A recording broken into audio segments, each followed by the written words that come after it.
Red Rose, hello, Sonia. How do you create a better reality when you had traumatic programming?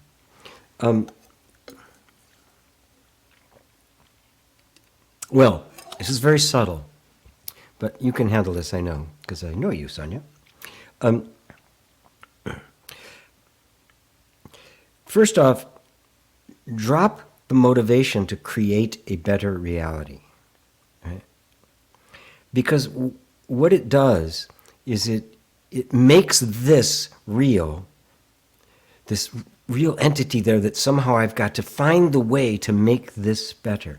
You can see there is inherent in that perspective a very dramatic separation between me and between what I perceive, that I will spend my entire life trying to bridge that gap, right?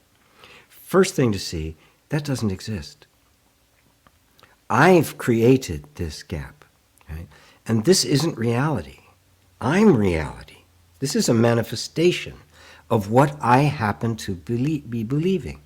Now, our early traumatic experiences shape our belief. Most significantly, they shape our sense of identity around which all beliefs occur.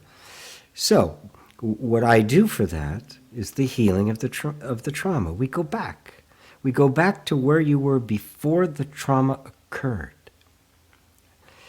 Right? And we stop fighting the trauma, which is nothing more than energetic patterns running in the nervous system. We stop fighting them. We start allowing them to be there, and we create this incredibly beautiful, safe inner space. And if the inner space gets safe enough, the traumas will discharge. They only discharge because it's not safe to do so. They're convinced that if I let this go, I'm going to die. And the mission is to show it that that's not the case. That isn't what's going to happen. But it's important to recognize that you're not trying to create a different reality, right? You are trying to discover yourself as the reality. Right? And it is your power of reality that makes this all manifest. This is not reality. It is manifestation. It is the appearance. You are the reality behind the appearance. Right? And even the trauma didn't touch you. It didn't touch reality.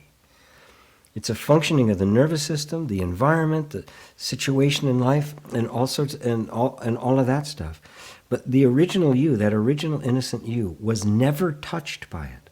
This is where I bring you to get in, to reclaim that as your true self.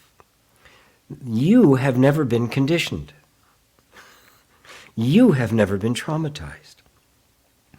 Trauma is a reactive pattern of the nervous system that it's simply attempting to survive in an environment that's hostile to it. And so it assumes all sorts of forms that are unnatural for that form in order to survive. That's all there is to it. It is a functioning. It isn't personal. The consciousness that is aware of that, right, has not been programmed. It has not been conditioned. Right? But the belief that I am my body takes all that trauma of the energy system and makes it personal. Now it's mine. I'm traumatized. I've got these problems. No, that's where you draw the line. No. Yes, this traumatic energy is there, but no, it's not me. It is the nervous system. This is the magic.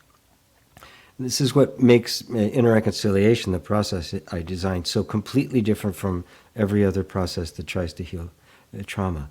I insist that the original you was not traumatized, but you made the mistake of identifying with the nervous system, and in that took on that all of that trauma, and are experiencing in life as if you were the traumatized person. And it is that mistaken identity that is what gives it all of its teeth. Pull back out of that and say, this is simply something functioning in the environment, and it's not me. And then you can go to that place of attentive disinterest, of affectionate disinterest. right?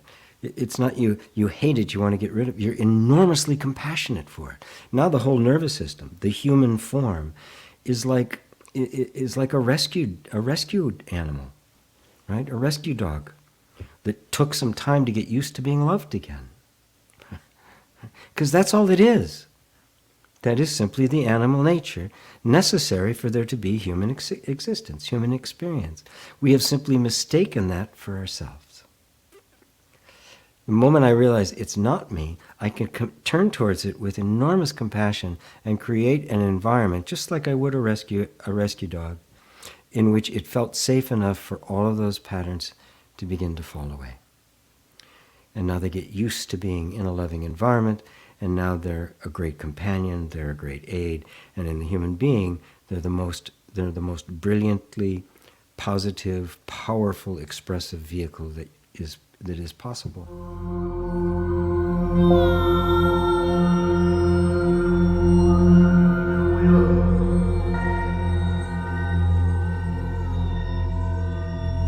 Yeah.